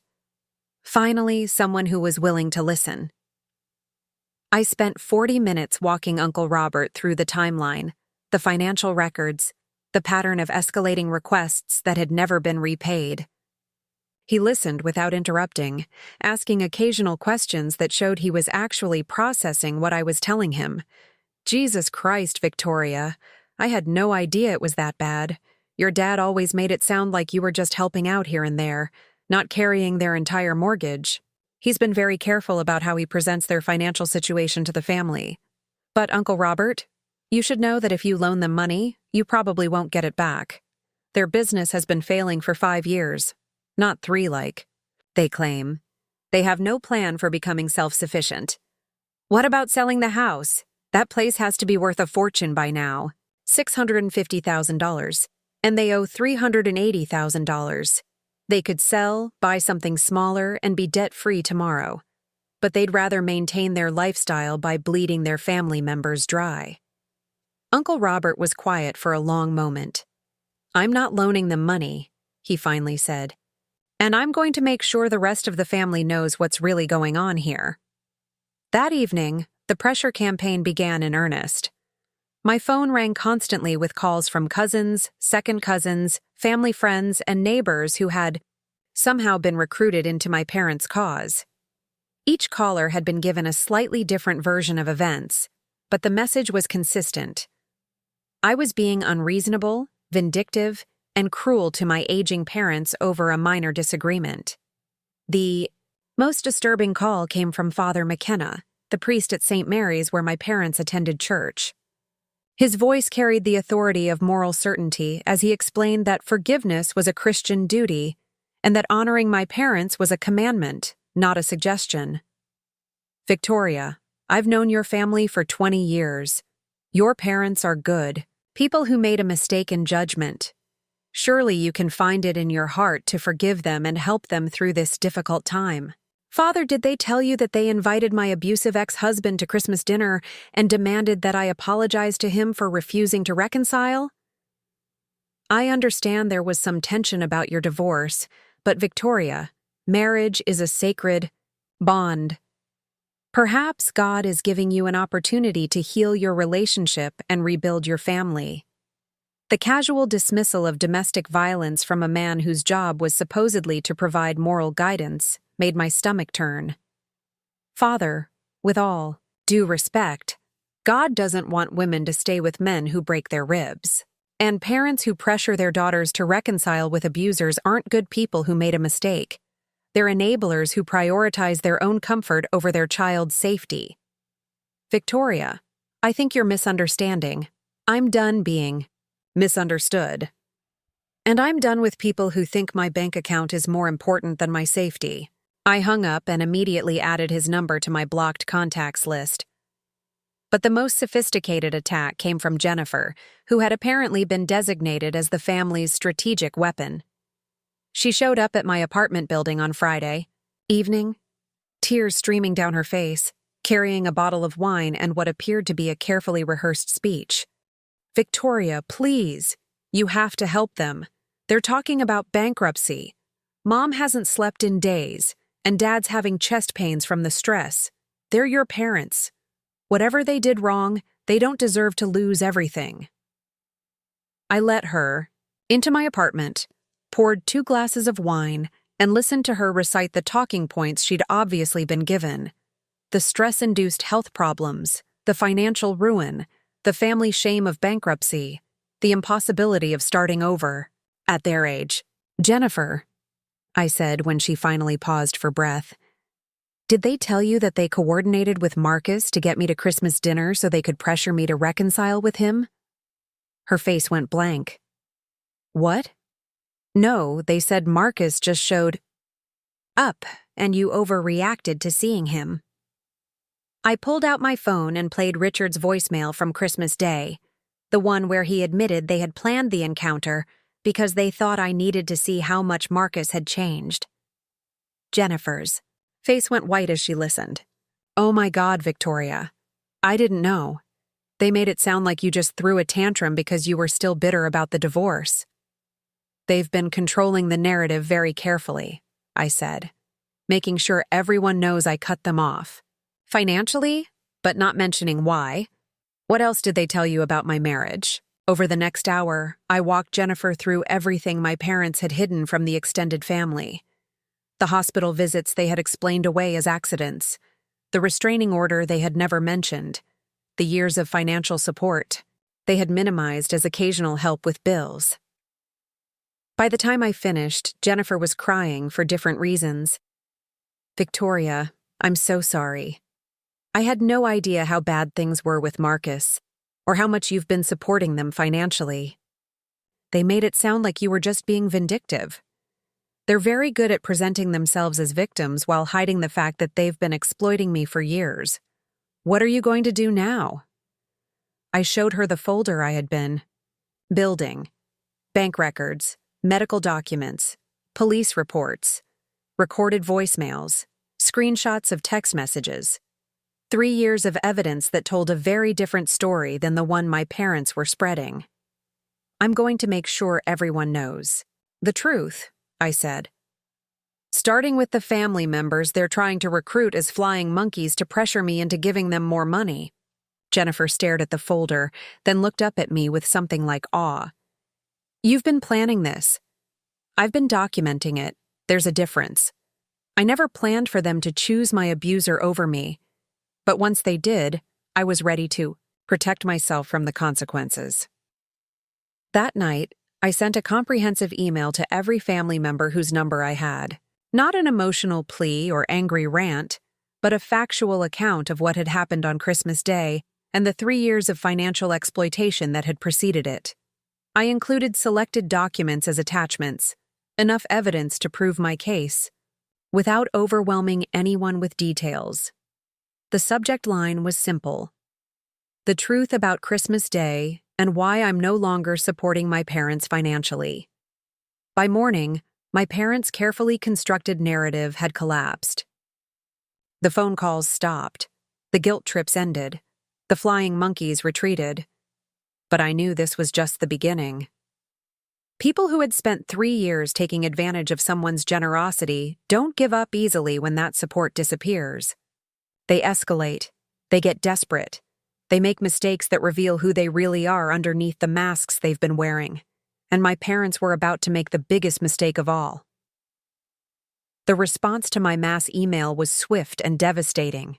To my parents' carefully constructed narrative, within 24 hours, I received 17 replies from family members, and every single one expressed shock, horror, and support for my decision. Uncle Robert forwarded me a screenshot of a text he'd sent to Richard. "After talking to Victoria, I understand why she cut you off. Don't contact me again about loans." But the most important response came from an unexpected source: my cousin David, who worked as a forensic accountant for a firm in Boston. His email was brief, but intriguing. "Victoria, I've reviewed the financial, documents you shared. There are some patterns here that concern me from a legal standpoint. Can we talk privately?" I called him that evening, and what he told me changed everything. "Victoria, based on the timeline and amounts you've documented, there's a strong argument that your parents engaged in financial fraud," David said, his voice taking on the clinical tone he used when discussing complex cases. "They misrepresented their financial situation to extract money from you. They lied about the timeline of their business problems, and they used emotional manipulation during periods when you were traumatized to maximize their financial gain. Is that actually illegal, though? I mean, I gave them the money voluntarily. Fraud doesn't require theft in the traditional sense. It requires misrepresentation with intent to deceive for financial gain. They told you their business problems were temporary when they'd been ongoing for 5 years. They claimed emergency situations that weren't actually emergencies. They had equity in their house that could have solved their problems, but they chose to extract money from you instead. David explained that in Connecticut, what my parents had done could constitute several different crimes: financial exploitation of a vulnerable adult, fraud by misrepresentation, and potentially even extortion given the emotional coercion involved. More importantly, he continued, you might be able to recover the money you gave them. If you can prove fraud, those payments could be considered loans obtained under false pretenses, not gifts. The possibility of legal recovery had never occurred to me. I had assumed the money was gone forever, written off as the cost of learning an expensive lesson about family dynamics. But David's analysis suggested that my meticulous documentation might be worth more than just peace of mind. What would I need to prove something like that in court? You'd need evidence of misrepresentation, documentation of their actual financial situation, proof that they had alternatives they didn't pursue, and witnesses who can testify about their behavior patterns. From what you've shown me, you have most of that already. That weekend, I drove to the Hartford Public Library and spent 8 hours in the research section, diving deeper into Connecticut laws regarding financial fraud and elder abuse. What I discovered was that the state had recently strengthened protections for vulnerable adults, including expanded definitions of financial exploitation that covered exactly what had happened to me. I also researched my parents' business more thoroughly, using public records and online databases that David had recommended. What I found was damning. Caldwell Printing Solutions had been operating at a loss for 6 consecutive years, not 3. They had defaulted on business loans, been sued by vendors, and had liens filed against their equipment. The client bankruptcy that Richard blamed for their problems had actually been a minor account that represented less than 5% of their revenue. Most importantly, I discovered that they had received a buyout offer for their business 18 months ago, a legitimate offer that would have paid off their debts and provided enough capital to downsize to a house they could afford. They had rejected the offer without consulting me, despite the fact that I was subsidizing their lifestyle to the tune of nearly $3,000 per month. Armed with this new information, I contacted Elena Rodriguez, an attorney who specialized in financial fraud cases. Her office was in a converted Victorian house in downtown Hartford, and she had the kind of no-nonsense demeanor that suggested she'd seen every variety of family financial abuse imaginable. Ms. Caldwell, she said after reviewing the files I'd brought, this is one of the most well-documented cases of family financial fraud I've ever seen. Your parents didn't just take advantage of your generosity. They orchestrated a systematic scheme to extract money from you while you were in an abusive relationship. Elena explained that my case was particularly strong because of the pattern of timing. Every major financial request from my parents had coincided with periods when Marcus's abuse was escalating, when I was most emotionally vulnerable and least likely to ask hard questions about their claims of financial emergency. They weaponized your trauma, she said bluntly. They turned your worst moments into their profit opportunities. That's not just morally reprehensible, it's legally actionable. Elena recommended that we start by sending a formal demand letter, requesting repayment of the fraudulently obtained funds before pursuing litigation. The letter would serve 2 purposes. It would give my parents one final opportunity to make things right, and it would establish a paper trail if we needed to file criminal charges later. How much are we talking about recovering? I asked. Based on your documentation, I'd estimate $89,000 in principal, plus interest and penalties. Possibly more if we can prove additional damages related to the impact on your credit, your living situation, and your ability to purchase your own home. The demand letter took 3 days to prepare. Elena insisted on including every piece of evidence we had: bank records, business filings, property assessments, the rejected buyout offer, medical records showing the correlation between my injuries and their financial requests, and sworn statements from family members who could testify about their behavior patterns. The letter was 10 pages long and included 47 exhibits. It was a masterpiece of legal intimidation, laying out not just the fraud claims, but the potential criminal charges they could face if the matter went to court. But before we sent it, I wanted to add one final piece of evidence, something that would demonstrate just how calculated their manipulation had been. I called Marcus. I know it sounds crazy, but I had a theory about the Christmas dinner incident that I needed to test. Marcus was narcissistic and impulsive, and he had a tendency to brag about his manipulative tactics when he thought he had the upper hand. "Vic!" His voice was warm, pleased, as if we were old friends catching up. "I was hoping you'd call. I've been thinking about what happened at Christmas, and I think we really need to talk. Marcus, I need to ask you something, and I need you to be honest with me. How long had you been planning to show up at my parents' house that day?" A pause, then a laugh. "Planning? Vic, it wasn't really planned. Your dad called me a few days before and suggested I come by. He thought it might be good for us to see each other in a neutral setting." "My dad called you?" "Yeah, he's been worried about you. He thinks you're still angry about some stuff that happened between us, and he wanted to help us work things out. He said your family misses having me around for holidays." I felt a cold rage building in my chest. Not the hot, explosive anger that burns out quickly, but the ice-cold fury that plans and calculates and waits for the perfect moment to strike. "What else did my father say to you, Marcus?" "Just that he thought you needed some time to see how much I've changed, and that maybe being around family would help you remember the good times we had together. He's a smart guy, your dad. He knows that family is the most important thing." Family. There was that word again, weaponized by people who had no idea what it actually meant. "Marcus, I have to go." "Wait, Vic. Maybe we could meet for coffee sometime? Just to talk, you know? Your parents really think it would be good for both of us." I hung up without responding and immediately called Elena Rodriguez. "I have one more piece of evidence for the demand letter," I said. "I just got Marcus to admit that my father actively recruited him to violate the restraining order." "That's conspiracy to commit a crime," Elena said, her voice sharp with professional interest. "It also strengthens the argument that your parents were willing to put you in physical danger to maintain their financial arrangement with you. We revised the demand letter to include a transcript of my conversation with Marcus, along with a note that the phone call had been recorded legally under Connecticut's one-party consent law. The final version of the letter was 15 pages long and included a deadline.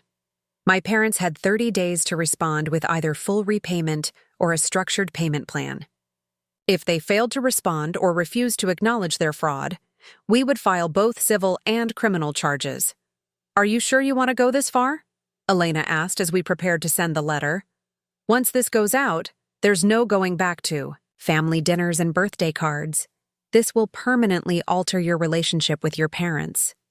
I thought about Christmas Day, about sitting at that dinner table with my abuser, while my family smiled and poured wine and pretended that everything was normal. I thought about 3 years of sleepless nights worrying about how I would make rent while my parents lived in luxury funded by my sacrifice. I thought about all the times I had needed them to choose me, and they had chosen everyone and everything else instead. "My relationship with my parents ended on Christmas Day," I said. "This is just making it official." Elena nodded and hit send. The letter was delivered by certified mail on a Tuesday morning. According to the tracking information, Richard signed for it at 10:23 a.m. By 2 p.m., my phone was ringing. I let it go to voicemail, then played the message on speaker. Richard's voice was shaking with rage. Victoria, what the hell is this? A lawyer? Are you out of your mind? You can't sue your own parents. Family doesn't work that way. Call me back immediately. We need to fix this before you do something you'll regret for the rest of your life. I saved the voicemail and added it to the evidence file. The next phase of this war was about to begin, and for the first time in 3 years, I wasn't walking into battle defenseless. 3 days after the demand letter was delivered, my parents made their most catastrophic mistake yet. Instead of quietly consulting with an attorney or attempting to negotiate a settlement, they decided to go public with their version of events. They scheduled a meeting at St. Mary's Parish Hall, the same venue where they had celebrated their 30th wedding anniversary, and invited the entire extended family, their church congregation, and half of Willowbrook's social circle to what they called a family intervention. I only learned about the meeting because Jennifer called me, her voice tight with anxiety. Victoria, you need to know what they're planning. They've invited everyone to some kind of gathering this Sunday after church. They're calling it a prayer circle for family healing, but Mom has been telling people that you've had some kind of mental breakdown and that you're trying to destroy the family with false accusations. A mental breakdown. Of course, that would be their explanation. A woman who stands up to financial abuse and refuses to enable domestic violence must be mentally unstable. It was such a predictable move that I almost admired its simplicity. Are you going? I asked Jennifer. I don't know what to do. I believe you, but they're my uncle and aunt. If I don't show up, it'll look like I'm taking sides. You are taking sides, Jennifer. The question is whether you're taking the side of truth or the side of comfortable lies. That evening, I called Elena Rodriguez and explained what my parents were planning. Her response was immediate and strategic. "This is perfect," she said, her voice carrying the satisfaction of a chess player who had just spotted checkmate in 3 moves. They're about to commit defamation in front of 50 witnesses. If they claim you're mentally unstable or lying about documented facts, we can add that to our lawsuit. Should I try to stop the meeting somehow? Absolutely not. Let them talk. Let them make their claims publicly. Record everything if possible. The more they say, the more evidence we'll have of their willingness to damage your reputation to avoid taking responsibility for their fraud. Elena's advice was sound, but I realized I had an even better idea. Instead of trying to prevent their public smear campaign, I would attend it myself. Armed with copies of every document in our legal filing, I would give them exactly the audience they wanted, and then systematically destroy their narrative with facts. Sunday morning dawned crisp and clear, the kind of January day that makes everything look sharp and defined. I dressed carefully for the occasion. A navy blue suit that projected professional authority, minimal jewelry. My hair pulled back in a style that suggested competence rather than emotion. I looked like someone who belonged in a boardroom, not someone having a mental breakdown. The parish hall was packed when I arrived, with folding chairs arranged in a large circle that reminded me uncomfortably of an AA meeting. I recognized most of the faces: relatives, family friends, church members who had watched me grow up. At the center of the circle sat my parents, looking somber and wounded, with Father McKenna beside them holding a Bible. The buzz of conversation stopped when I walked in. I could feel every pair of eyes tracking my movement as I took a seat in the back row, directly across from my parents, so they would have to look at me throughout the meeting. Richard's face went white when he saw me. Diane actually gasped, as if I were a ghost who had materialized to haunt their carefully orchestrated performance. They had clearly been planning to control the narrative without having to face direct contradiction from the person they were discussing. Father McKenna recovered first, clearing his throat and standing to address the room. We're gathered here today in the spirit of Christian love and family healing. Richard and Diane Caldwell have asked us to pray for their daughter Victoria, who is going through a very difficult time. They hope that with our support and God's guidance, they can help her find her way back to the family that loves her. Going through a difficult time, finding my way back to the family. The language was carefully chosen to suggest that I was the problem, the prodigal daughter who needed to be brought back into the fold. Diane stood next, her voice trembling with practiced emotion. Victoria has always been a wonderful daughter, but since her divorce, she's been struggling with anger and resentment. She's made some very hurtful accusations against us, and she's cut off all financial support for our family in what we can only assume is an effort to punish us for trying to help her reconcile with her husband. Trying to help her reconcile. The audacity was breathtaking. She was framing their collaboration. With my abuser as a loving intervention? We don't understand where this anger is coming from, Richard added, his voice heavy with paternal concern. We've supported Victoria through every challenge in her life, and now she's threatening to sue us over money we never asked for. We're hoping that with prayer and family support, we can help her see that forgiveness is more important than grudges. Money we never asked for. I almost laughed out loud. The lies were so blatant, so easily disprovable, that I wondered if they actually believed their own revision of history. Aunt Patricia stood up from her seat near the front. I think Victoria just needs to remember that family is forever. Maybe she's been influenced by some bad advice from lawyers or friends who don't understand how close this family has always been. Bad advice from lawyers. They were already laying the groundwork to dismiss any facts I might present as outside manipulation rather than legitimate concerns. Uncle Robert shifted uncomfortably in his chair, but didn't speak. Jennifer stared at her hands, clearly struggling, with the disconnect between what she was hearing and what she knew to be true. For 20 minutes, I listened to character assassination disguised as prayer requests. I was angry, confused, mentally unstable, vindictive, ungrateful, and influenced by bad people who wanted to destroy our family. I was having a breakdown triggered by my divorce. I was lashing out at innocent parents who had only tried to help. I needed intervention, therapy, and most importantly, forgiveness for the terrible things I was doing to people who loved me unconditionally. When Father McKenna finally asked if anyone else had something to share, I stood up. The silence in the room was absolute.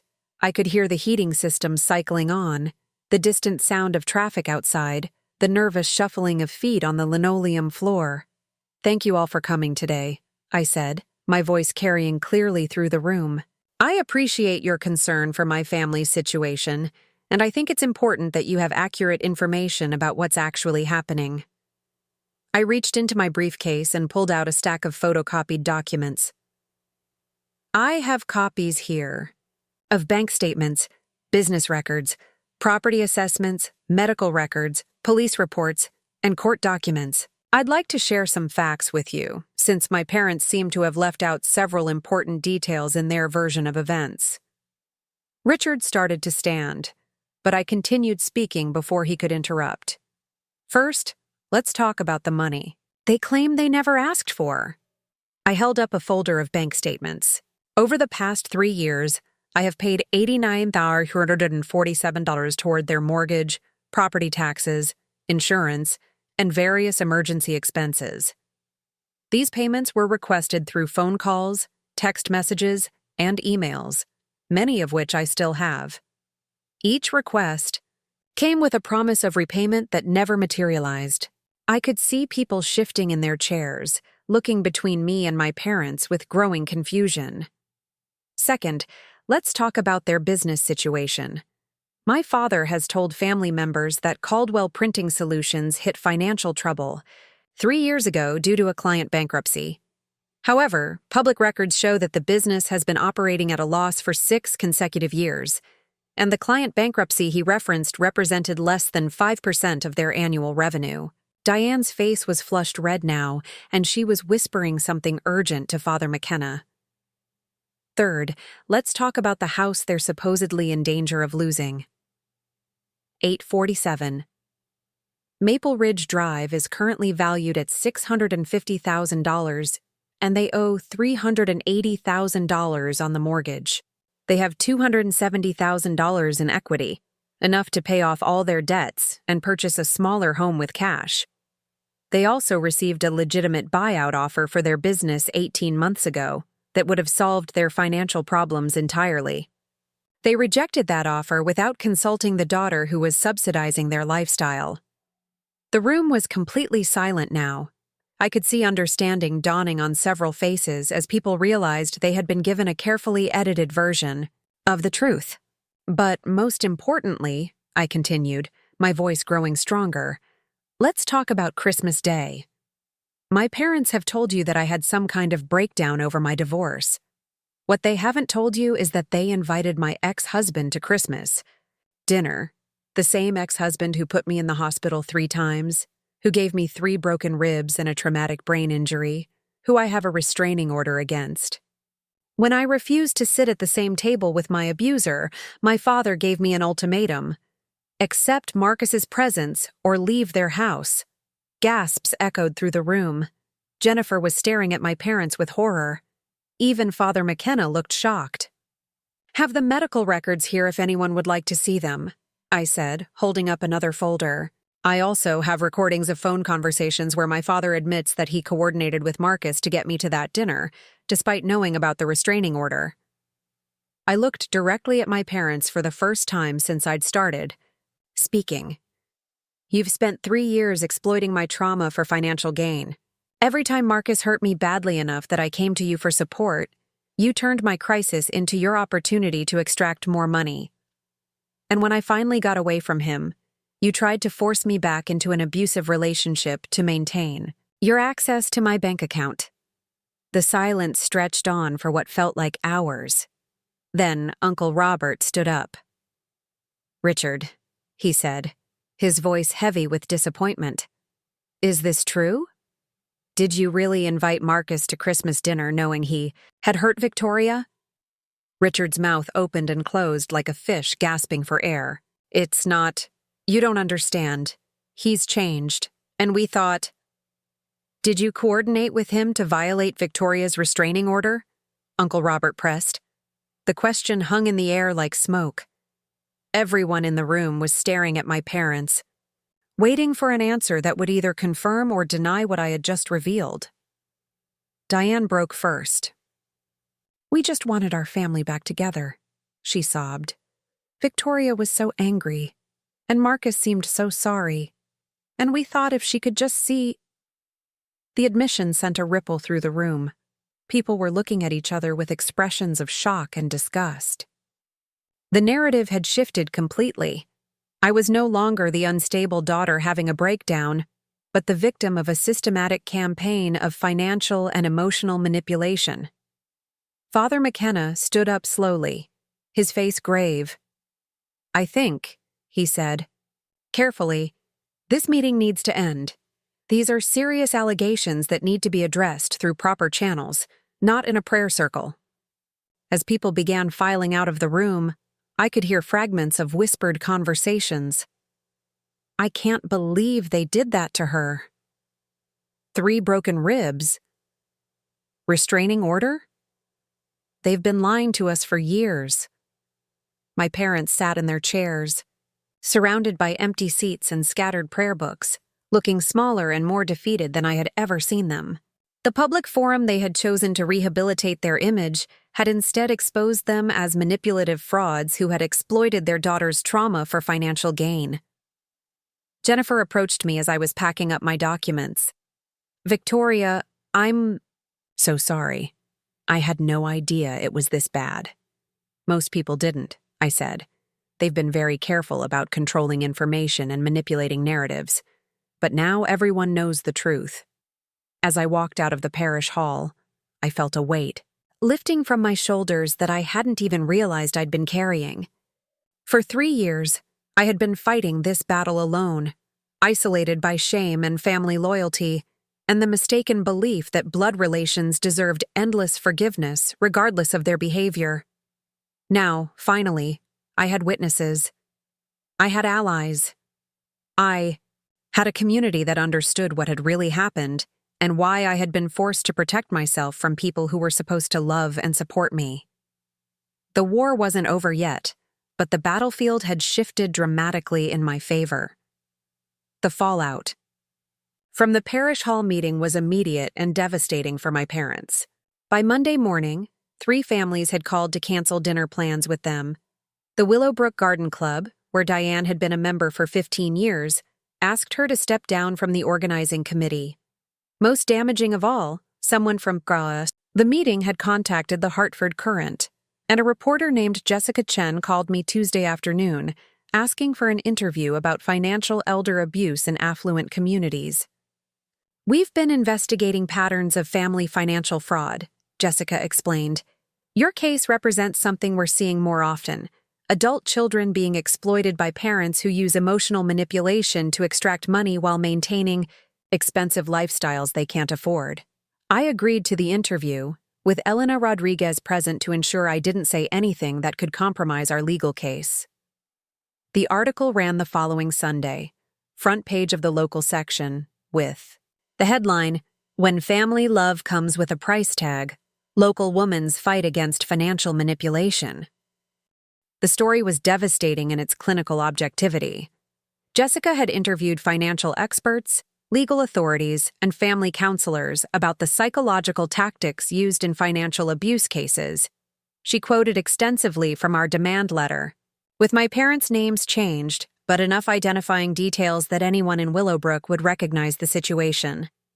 But the real validation came Tuesday morning, when Detective Sarah Walsh from the Willowbrook Police Department called my cell. Phone: "Ms. Caldwell, I'm calling about a complaint that was filed yesterday regarding potential financial fraud and conspiracy charges involving your parents and your ex-husband. The complainant cited your recent newspaper article and requested a formal investigation." Someone had read the Hartford Courant story and filed a police report. I later learned it was Mrs. Eleanor Fitzgerald, an elderly widow who had attended the parish hall meeting and recognized the warning signs from her own experience with financial exploitation by family members. Detective Walsh asked me to come to the station to provide a formal statement. Elena accompanied me, carrying 2 briefcases full of documentation that we had organized specifically for this possibility. "Ms. Caldwell," Detective Walsh began, recording our conversation on her laptop. "I need you to walk me through the timeline of financial requests from your parents, starting from the beginning. For 2 hours, I provided a detailed account of 3 years of systematic manipulation." Detective Walsh asked sharp, specific questions that demonstrated she understood both the emotional and financial aspects of the case. "The timing pattern is particularly concerning," she said, reviewing the correlation between Marcus's abuse and my parents' financial requests. "This suggests they were deliberately exploiting your vulnerability during crisis periods." Elena provided the detective with copies of bank records, business filings, property assessments, and the recorded phone conversation with Marcus. Most importantly, she shared the evidence that my parents had rejected the business buyout offer while continuing to extract money from me. "The conspiracy charges related to the restraining order violation are straightforward," Detective Walsh said. "Your father admitted in a recorded conversation that he coordinated with Mr. Marcus Thompson to get you to Christmas dinner, knowing about the legal order prohibiting contact. That's conspiracy to commit criminal contempt of court." 2 days later, Detective Walsh called with an update that exceeded my wildest expectations. "Ms. Caldwell, we've completed our preliminary investigation, and we're moving forward with charges. Your parents are being charged with financial fraud, conspiracy to violate a restraining order, and financial exploitation of a vulnerable adult. Mr. Thompson is being charged with violation of a restraining order and conspiracy." The arrests were made Friday morning. According to Jennifer, who witnessed the scene from her car, 2 police vehicles arrived at 847 Maple Ridge Drive at 8:30 a.m. Richard and Diane were handcuffed in their driveway, in full view of the neighbors who had once admired their perfect suburban lifestyle. The mugshots appeared on the Hartford Courant website that afternoon. Richard looked haggard and angry, his usually perfect hair disheveled. Diane appeared fragile and confused, as if she couldn't understand how her carefully constructed world had collapsed so completely. But the criminal charges were only the beginning. Elena had used the police investigation to strengthen our civil case, and the 30-day deadline for responding to our demand letter had passed without any contact from my parents.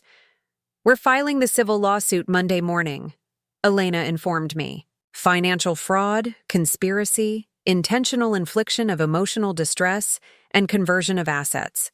We're seeking full restitution of 89 through 347s, plus punitive damages, interest, and attorney fees." The civil filing made the local news again, with Jessica Chen reporting on what she called a landmark case in family financial abuse. The story included interviews with other adult children who had been financially exploited by parents, and legal experts discussing the broader implications for protecting vulnerable family members. Most satisfying of all was the call I received from Marcus's attorney, a slick criminal defense lawyer named Bradley Hoffman, who had clearly been hired with money Marcus didn't have. "Ms. Caldwell, my client would like to discuss a plea agreement regarding the restraining order violation charges. He's willing to acknowledge his mistake and accept responsibility if you would be open to requesting leniency from the prosecutor." Mistake.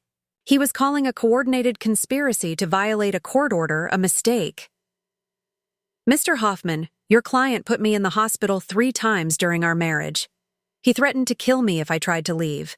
He violated a restraining order by showing up at my family's house after my parents helped him plan the encounter. There will be no leniency, and there will be no plea agreement that doesn't include jail time. Ms. Caldwell, I understand you're angry, but Marcus has been sober for 6 months now, and he's getting counseling. Surely you can find it in your heart to—" I hung up on him.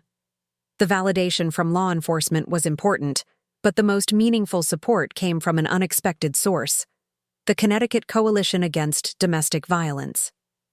Maria Santos, a victim advocate with the organization, contacted me after reading about the case in the news. "Victoria, your case represents something we see too often but rarely get to prosecute: family members who enable domestic violence for their own benefit. Would you be willing to speak at our annual conference about financial coercion in abusive relationships?" She explained that my situation illustrated a pattern they were tracking: family members who profit from keeping abuse victims trapped in dangerous relationships. The financial dependence my parents had created made it harder for me to leave. Marcus and their encouragement of reconciliation had put me at increased risk of escalating violence. "What your parents did wasn't just fraud," Maria said. "It was a form of intimate partner violence by proxy. They used your abuser as a tool to maintain control over your finances."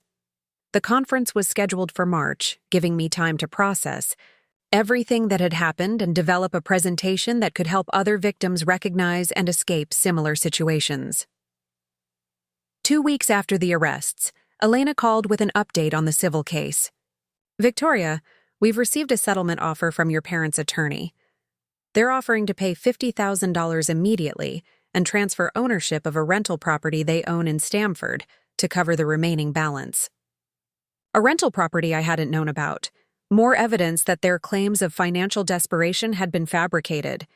"The property is worth approximately $180,000 with $45,000 remaining on the mortgage," Elena continued.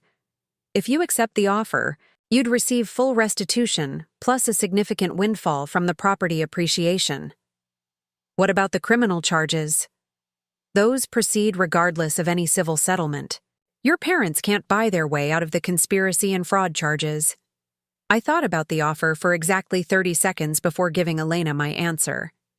"I accept the settlement, with one additional condition. They have to provide written admission of the fraud and conspiracy, and they have to agree to never contact me again without going through attorneys." Elena smiled. "I'll draft the paperwork." The settlement was finalized 3 weeks later. I received a cashier's check for $50,000 and the deed to a 2-bedroom condo in Stamford that generated $2,400 per month in rental income. Most importantly, I received a 3-page letter signed by both of my parents acknowledging their systematic financial fraud and their conspiracy with Marcus to violate the restraining order. The letter was legal admission of guilt that could be used as evidence if they ever tried to revise history again. It was also the closest thing to an apology I would ever receive from people who had spent 3 years exploiting my trauma for their financial benefit. On the day the settlement was finalized, Detective Walsh called with news about the criminal case. "Ms. Caldwell, your parents have agreed to plea bargains. Your father will serve 90 days in county jail and 3 years of supervised probation. Your mother will serve 30 days in jail and 2 years of probation. Both will be required to complete financial responsibility counseling and community service." "What about Marcus?" "Mr. Thompson rejected the plea offer and wants to go to trial. His attorney thinks he can convince a jury that showing up to Christmas dinner isn't a serious crime." I smiled grimly.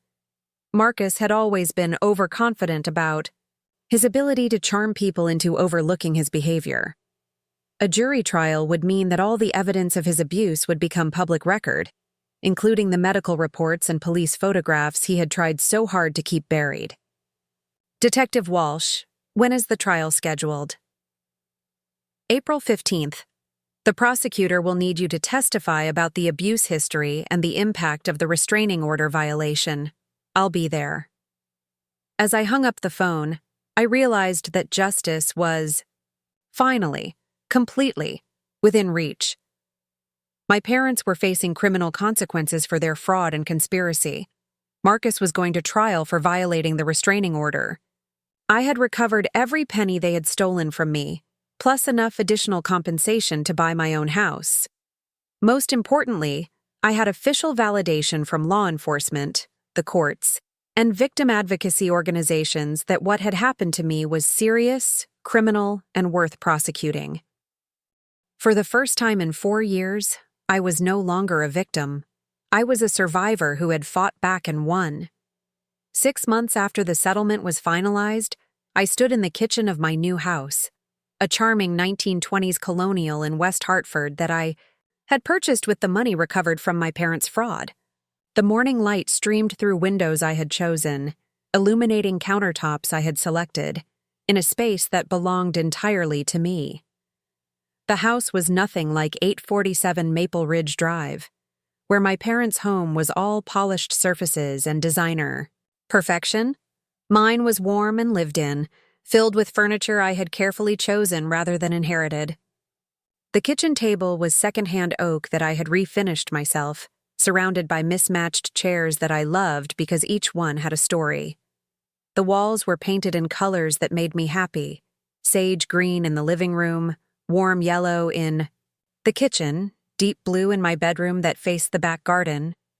I was making coffee and checking my rental income from the Stamford property when my phone rang. Jennifer's name appeared on the screen, and I smiled as I answered. Our relationship had transformed completely since the parish hall meeting. She had become not just a cousin, but a genuine friend, someone who understood what it meant to rebuild your life when family dynamics implode. "Victoria, are you watching the news?" she asked, her voice tight with concern. "No, why?"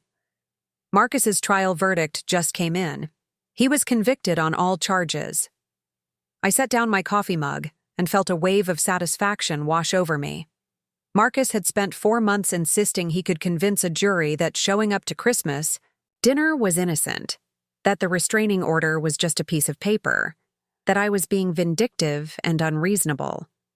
The jury had taken less than 2 hours to find him guilty of criminal contempt of court and conspiracy to violate a protective order. "What's the sentence?" I asked. 18 months in state prison, followed by 3 years of supervised probation, and he has to pay restitution for your legal fees related to the restraining order violation. 18 months. It wasn't enough to undo the years of trauma he had caused, but it was enough to send a clear message that domestic violence and its enablers would face real consequences. "There's something else," Jennifer continued. "The reporter, Jessica Chen, wants to do a follow-up story about the trial verdict. She's calling it a landmark case for prosecuting domestic violence enablers." I had stayed in touch with Jessica throughout the legal proceedings, and her coverage had been instrumental in raising awareness about family financial abuse.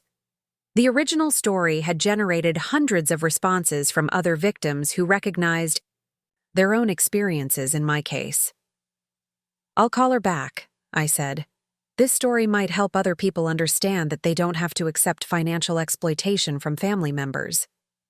After hanging up with Jennifer, I walked through my house, marveling at how different my life had become.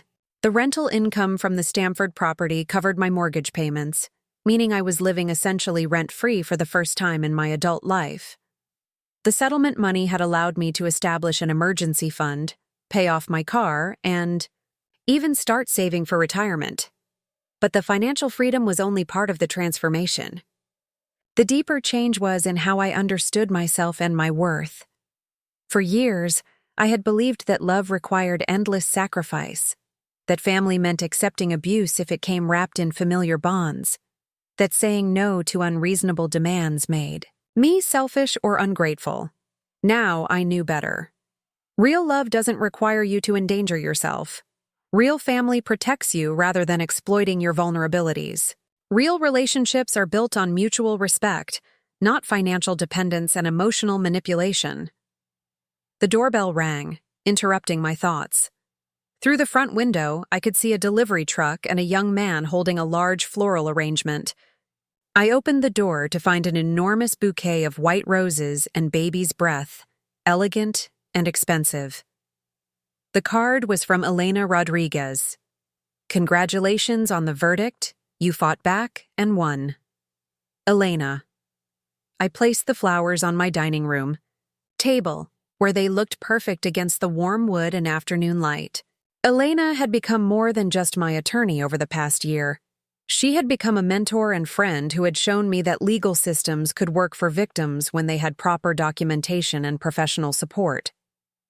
That afternoon, I drove to my parents' former neighborhood for the first time since Christmas Day. I wasn't going to see them. They were both serving their sentences in county jail, and our settlement agreement prohibited direct contact. I was going because I needed to see 847 Maple Ridge Drive one more time, to understand how I felt about the place that had once represented home and security. The house looked smaller than I remembered, less imposing. The "for sale" sign on the front lawn was slightly crooked, and the landscaping showed signs of neglect. They had been forced to sell, just as I had predicted, when they could no longer maintain the payments without my financial support. According to Jennifer, they had moved to a modest ranch house in a less expensive town, where they were slowly rebuilding their lives under the supervision of probation officers and financial counselors. They had been required to attend classes on family financial responsibility and domestic violence awareness as part of their plea agreements. I felt no satisfaction in their downfall, but I felt no regret either. They had made choices that prioritized their lifestyle over their daughter's safety, and they were experiencing the natural consequences of those choices.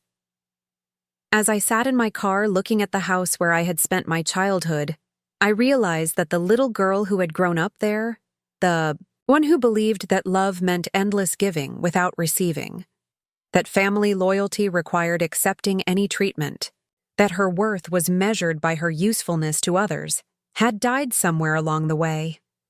In her place was a woman who understood her own value, who demanded respect as a baseline rather than a reward, who refused to fund her own abuse. My phone buzzed with a text from Maria Santos at the Domestic Violence Coalition. "Victoria, registration for your conference presentation is full. 250 people signed up to hear your story. You're making a real difference." The presentation was scheduled for next week, and I had spent months preparing remarks about recognizing and escaping financial coercion in abusive relationships. My story had become a case study used by victim advocates across New England, an example of how documentation, legal support, and strategic thinking could help victims fight back against systematic exploitation.